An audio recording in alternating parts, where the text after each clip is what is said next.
Assalamualaikum warahmatullahi wabarakatuh. Alhamdulillahirabbil alamin wa bihi nasta'in ala umuri dunya waddin. Wassalatu wassalamu ala asyrafil anbiya'i wal mursalin wa ala alihi wa ashabihi Rasulillahi ajma'in, amma ba'd.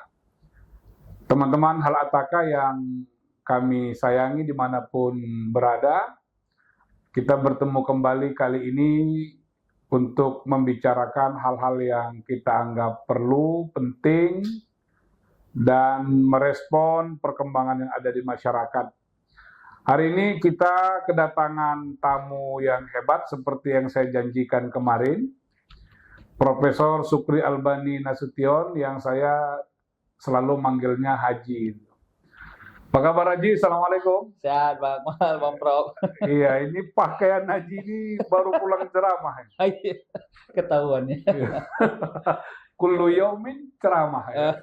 Kullu yaumin mundu subha, dari subuh ilal lail ya, sampai malam. Jangan lupa nanti Haji itu zakatnya itu jangan lupa itu. Menghitung zakatnya harus kita hitung nanti. Iya. Ya, ini ada kata si Imam, ada pertanyaan-pertanyaan ya Imam ya. Ada Bang. Ya, apa pertanyaan yang masuk ke Hal Ataka? Pertanyaan pertama dari masyarakat, ini yang paling umum. Mereka tanya gini Bang, kira-kira kalau kami nggak punya uang Ustaz untuk bayar zakat fitrah, terus kami bayarnya pakai apa Ustaz? Iya, itu cuma pula itu Haji.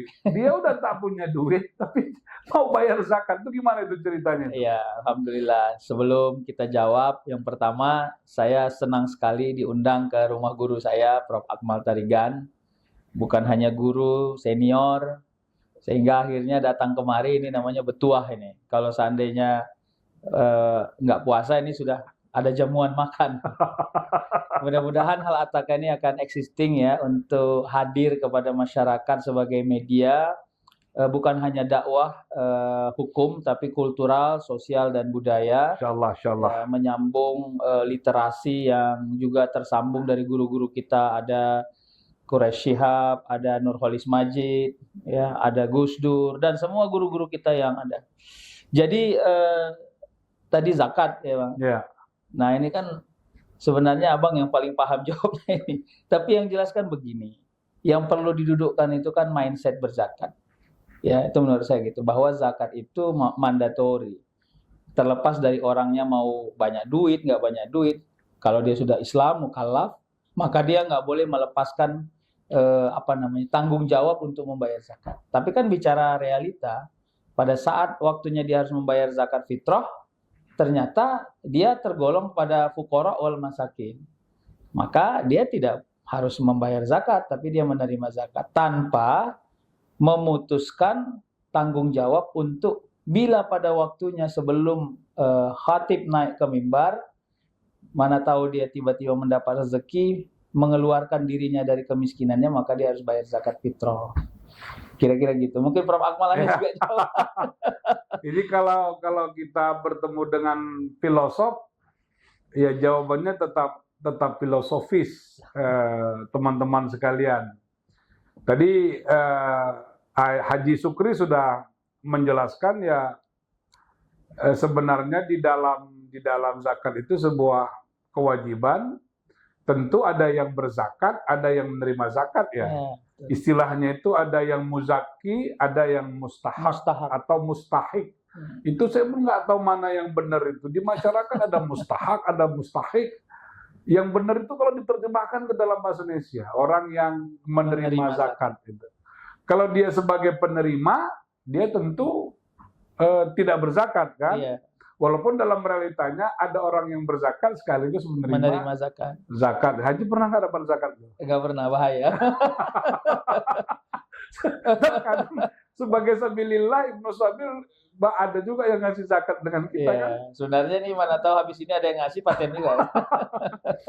Jadi tadi ada kuncinya teman-teman sekalian yang menarik kaitannya dengan zakat fitrah disampaikan oleh Haji Sukri itu, ya kalau dia mustahik, arti atau mustahak yang sejatinya dia menerima zakat, tapi menjelang hari raya Idul Fitri, karena zakat yang dia terima itu melebihi kemampuannya atau melebihi kebutuhannya pada satu hari raya Idul Fitri atau 2 hari raya Idul Fitri, masih bersisa lagi uangnya dia. Iya. Dia boleh membayar Iya. zakat, Membayar tapi bayarnya bukan pas 1 Syawal. Iya, jangan. Sebelum itu kan, Sebelum. sebelum khatib naik mimbar. Oke, ada lagi, Mam? Bang, ada lagi nih, ini mungkin agak lucu juga. Ada yang nanya, Ustaz, boleh nggak bayar zakat ke suami? Iya, itu gimana itu? Iya, kalau mau digolongkan zawil kurba ya. Tapi memang kan ini agak repot. Kalau sentuhannya gini, Bang Akmal, Prof. Kita kira bisa nggak kita dekatkan hukum itu dengan etik? Nah, kira-kira gitu. Jadi, kalaupun seandainya boleh, kira-kira etis nggak? Karena kadang-kadang suasana kebatinan hukum itu, kepatuhan hukum itu akan menjadi hilang karena etiknya hilang. Ya, makanya kalau saya bilang, ini jawabnya dari sisi yang filosofis ya. Ya, gagal seseorang berzakat kalau sentuhannya masih sangat orang-orang yang internal tanpa menyentuh orang-orang eksternal. Jadi kalau pertanyaannya ke suami, kenapa bisa ke suami? Ya harusnya kan suaminya yang menafkahi dirinya, kira-kira gitu. Nah, tapi kalau dari sisi hukumnya, Bang Akmal pasti bisa jawab. Ya, ini pertanyaan yang muncul di masyarakat ya. Kelihatan sederhana sekali, tapi kan maknanya dalam itu. Dalam sebuah kondisi suaminya mungkin Lemah. kena PHK, suaminya tidak lagi bekerja, lalu tidak produktif ya, dalam makna lahir, tidak menghasilkan. Pada saat yang sama, istrinya bekerja, dapat gaji yang banyak pula, besar pula gaji istrinya. Sebagai seorang profesional, istrinya kan harus berzakat ya, bukan hanya dalam konteks zakat fitrah, tapi kalau zakat fitrah itu, ya sebenarnya seperti kata Haji tadi, secara etiknya itu satu sisi memang suaminya yang memberi nafkah, tapi pada etik yang lain, ya sudah dibayarkan saja oleh istrinya untuk zakat fitrah itu selesai. Tapi kalau zakat mal boleh enggak gitu, dia memberikan kepada suaminya itu. Jadi kalau dia dalam konteks zakat mal, ya enggak ada masalah mau kasih dengan suaminya, boleh saja zakat mal itu dia beri kepada suaminya. Nanti suaminya udah dapat zakat itu ngasih lagi ke istrinya untuk masa hari itu. Di situ yang dikritik Haji Sukri tadi, kenapa berputar-putar di internal tuh. Jadi memang kata Haji Sukri itu ada yang menarik itu kalau kita lihat Al-Quran itu. Jangan harta itu berputar pada segelintir kamu itu. Itu yang dipahami, itu kan itu yang disebut apa istilah politik kita sekarang itu, apa namanya? Nepotisme dalam konteks harta itu. Tapi etiknya itu memang kuat sekali. Zakat ini sebenarnya dimaksudkan kan untuk keluar, fakir miskin di luar lingkungan orang yang berzakat itu. Jadi kalau adanya uangnya untuk berzakat, lalu suaminya miskin gitu, kenapa lah dikasihnya pula sama suaminya kan? Karena nggak pun dikasihnya zakat tuh, bisa juga dia menafkahi suaminya dalam kondisi itu. Udahlah, zakat itu yang imam tanya itu, bilang sama ibu tuh yang bertanya tuh, suruh aja zakatnya itu tetap dia berikan kepada orang-orang miskin, tetangganya, atau kerabat-kerabatnya di luar dari suaminya itu.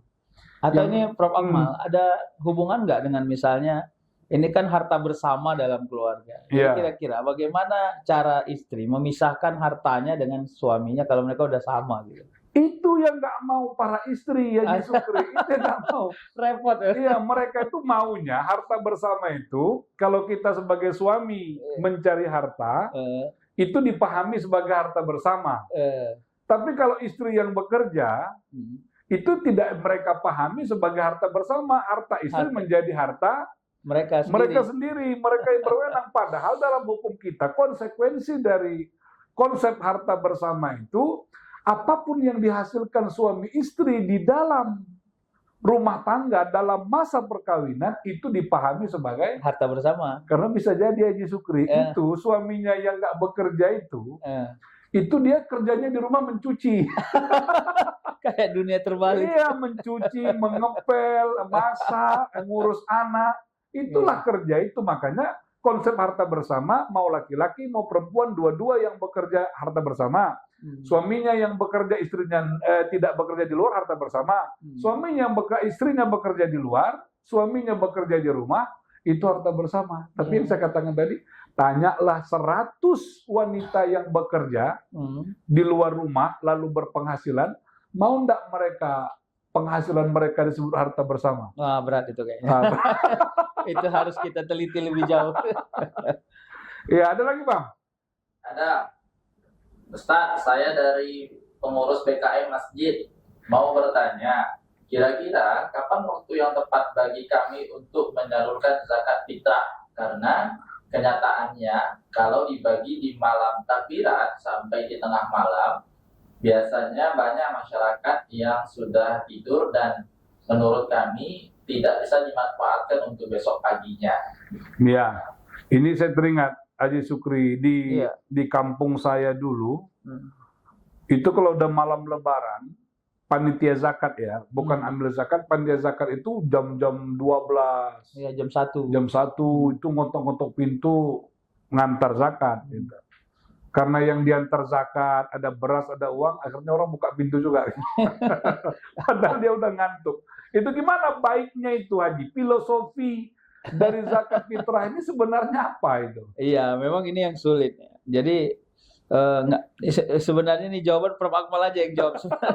Jadi kan begini, melepaskan diri dari ikatan budaya yang turun temurun, budaya yang sudah jadi hukum dalam kehidupan masyarakat, itu yang sulit.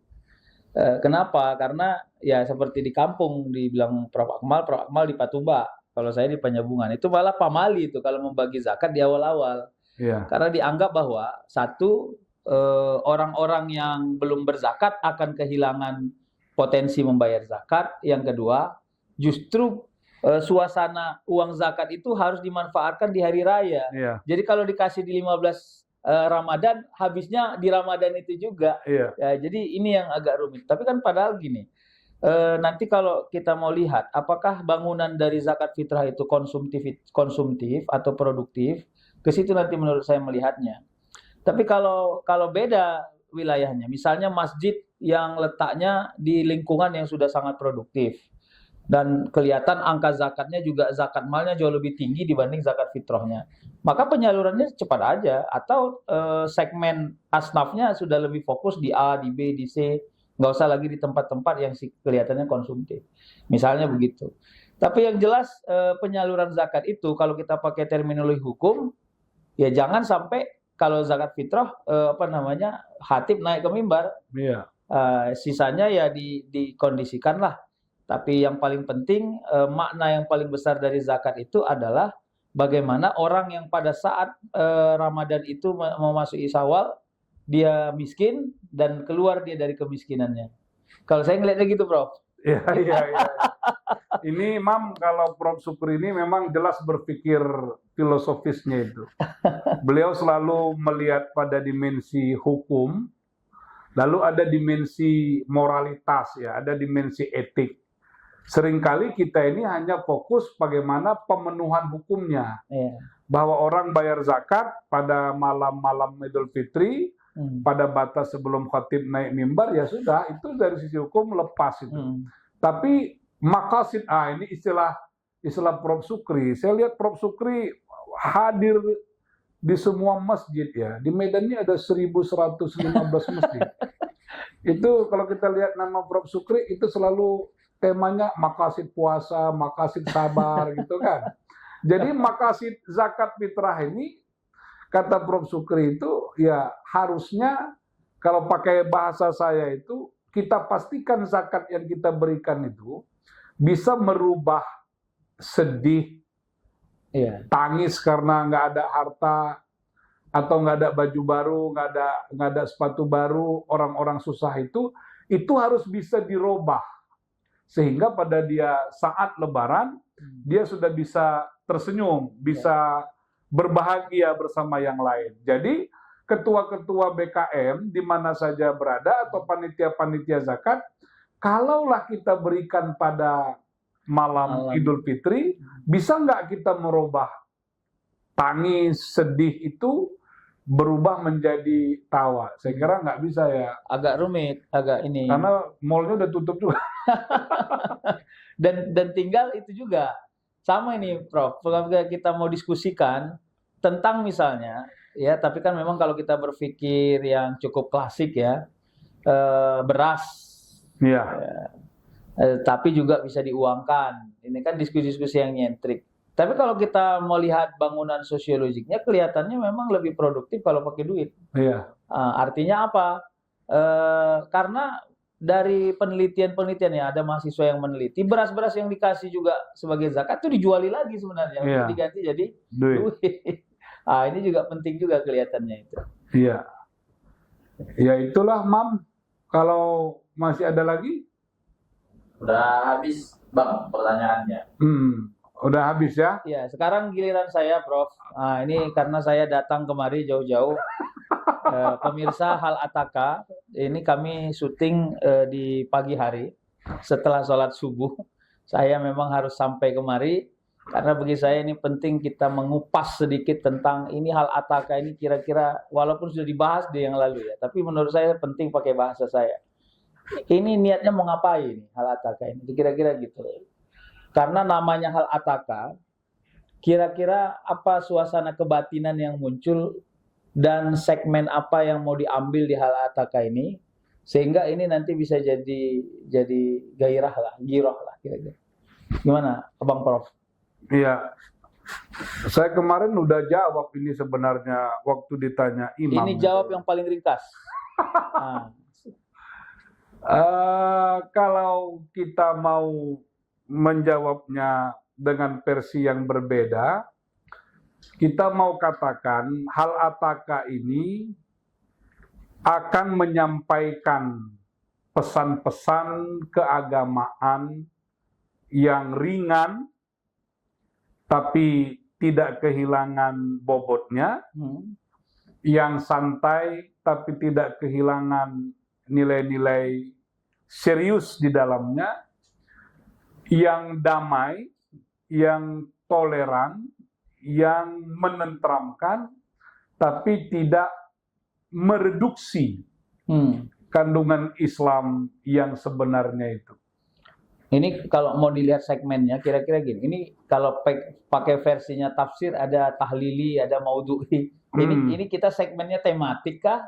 Atau memang berkembang saja begitu? Iya. Atau ada pasar khusus yang mau kita cari dari sini? Isu besarnya tetap tematik.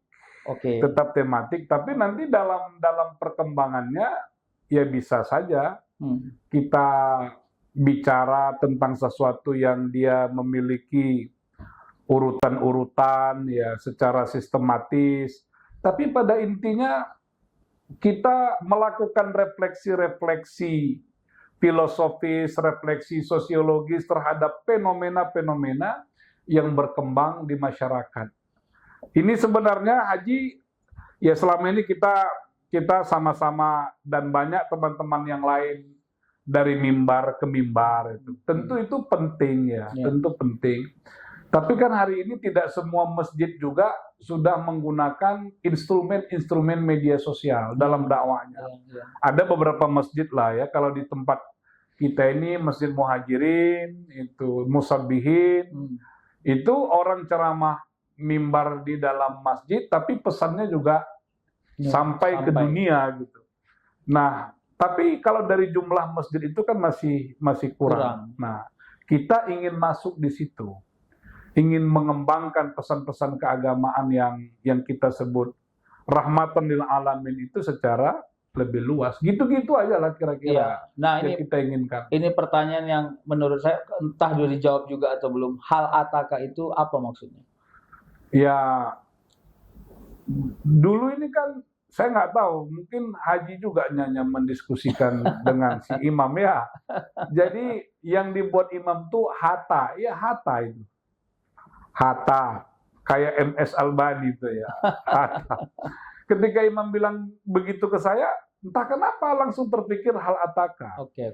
Di dalam Quran itu ada berapa ya? Paling tidak ada 4 hal ataka haditsul khasyah, hal ataka haditsul Musa, hal ataka haditsul junud, hal ata'alal insan. Saya nggak tahu, mungkin ada yang lain lah. Tapi pesannya itu kira-kira, bukankah kami telah menyampaikan? Ya. Jadi kalau mau ditarik ke akarnya, kan ini udah nampak serius dia kan? Ini udah serius. Iya. Kalau ditarik ke atasnya, ini yang kita lakukan tugas profetik. Wa ma alaina illal balaghul mubin. Tabligh. Iya, tabligh aja, kita hanya menyampaikan saja. Yang kita pastikan pesan ini sampai. Karena kalau pesannya nggak sampai, orang tidak bisa ditaklid. Oke, berarti gini, Prof. Jadi hal ataka ini menjadi penting karena nanti berikutnya kita coba akan buat komunitas yang voluntary saja. Karena bangunan isunya bisa saja kita dapat justru dari komunitas itu. Jadi yang paling penting sebenarnya hari ini dan berikutnya hal ataka akan hadir menjadi bagian yang nggak bisa dipisahkan dalam diskusi-diskusi yang cukup elastis di Sumatera Utara dan di Indonesia. Saya kira ini yang menjadi penting. Nah, ini kita doakan supaya berkembang dan mudah-mudahan ya saya diberi kesempatan oleh Prof. Akmal menjadi moderator di hal ataka ini. Harus. Tapi saya setuju itu Haji, itu menarik sekali. Ada isu-isu yang dibawa dalam podcast itu kan kita yang mikirin. Kita mikirin mau bahas apa. Tapi kata Haji tadi menurut saya itu menarik. Ada nanti komunitas, ada mungkin nanti kelompok, ada mungkin apalah namanya, hal ataka ini teman-teman dari manapun. Kalau ada isu-isu strategis yang mereka ingin minta kita diskusikan pada sisi itu, ya kita bawa gitu, kita panggil teman-teman kita. Dan termasuk menghadirkan narasumber yang mereka. Narasumber ya. Tapi kalau diminta menghadirkan narasumber dari luar kota, pening lah kita. Nanti kita akan selesaikan juga. Tapi kita akan libatkan banyak kawan-kawan lah, membahas isu-isu tertentu, politik, ya hukum, ya ekonomi, itu kita bahas bersama-sama supaya ini menjadi apa istilahnya itu kanal ya, untuk menyalurkan apa yang berkembang di tengah-tengah. Termasuk isu seni kita. Juga bagus. Iya, dan itu belum banyak disentuh itu. Iya, isu seni. Seni itu apalagi yang kita lebih dominan mendengar musik haram, alat musik ini. Itu mau kita dudukkan secara proporsional. Oke, terima. Baik, teman-teman, izinkan saya yang menutup walaupun yang buka adalah Prof. Akmal. Karena saya tadi sudah melamar jadi moderator di hal ataka ini. Saya cuma mau katakan begini. Yang berat itu tidak dimulai. Dan alhamdulillah Prof. Akmal sudah memulai. Dan perjalanan ini akan kita awali. Kalau segmennya adalah laut, kapalnya kecil, harus siap dengan gelombang yang besar. Tapi ingat, bila perjalanan sudah dimulai, tidak ada surut berpantang. Kita akan sampai di tujuan paling akhir. Insya Allah, hal ataka ini akan menjadi miniatur diskusi yang cukup menarik bagi masyarakat Indonesia ke depan. Terima kasih ya kita semua. Ada Imam di sini. Ya, saya ambil alih ini sebagai moderator. Ada Rudi. Ya, ada Bang Akmal juga. Kita doakan Bang Akmal sehat. Dan sama-sama Haji juga dalam keadaan sehat walafiat dan menjadi apa ya, menjadi teladan bagi kita semua. Wassalamualaikum warahmatullahi wabarakatuh. Waalaikumsalam warahmatullahi wabarakatuh.